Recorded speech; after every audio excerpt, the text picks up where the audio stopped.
انسان ہی وقت کا نام ہے۔ اگر آپ ایک لحاظ سے دیکھیں کہ وقت کس چیز کا نام ہے؟ انسان کا نام ہے۔ جب آخری سانس جاتی ہے وقت ختم۔ جو بھی وقت آپ کا اپنا ہے اور جو وقت کے آپ کو فراہم ہے، آپ کی ڈسپوزل پر ہے، یہ سب افراد کی صورت میں۔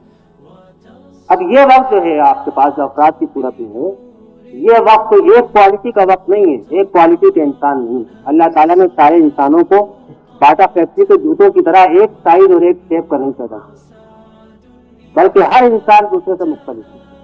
اتنا مختلف ہے کہ دو انسانوں کے فنگر پرنٹ بھی آج تک دنیا کے اندر ایک نہیں ہے۔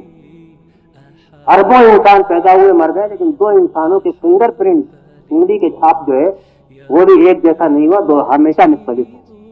اسی طرح انسانوں کے مزاج، ان کی افتاد، ان کے طبائع، ان کے رجحانات، ان کی صلاحیتیں، ان سب مختلف ہیں۔ اتنا اختلاف ہے کہ بعض دفعہ یہ محسوس ہوتا ہے کہ شاید انسان مل کر کام کر ہی نہیں سکتا۔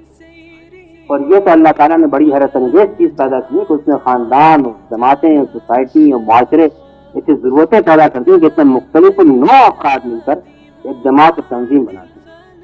بہرحال سب سے بڑا آپ کا وسیلہ جو ہے وہ انسان ہے، اور اپنی آپ کو تربیت دینا اور تزکیہ کرنا، اور اپنے انسانوں کی جو آپ کے ساتھ چل رہے ہیں ان کی تربیت تزکیہ، ان سے کام لینا، یہ آپ کی ذمہ داری۔ رسول کی بنیادی ذمہ داریوں میں وَيُزَكِّيهِمْ أَنفُسَهُمْ، اور وہ ان کے نفوس کا تزکیہ کرتے ہیں۔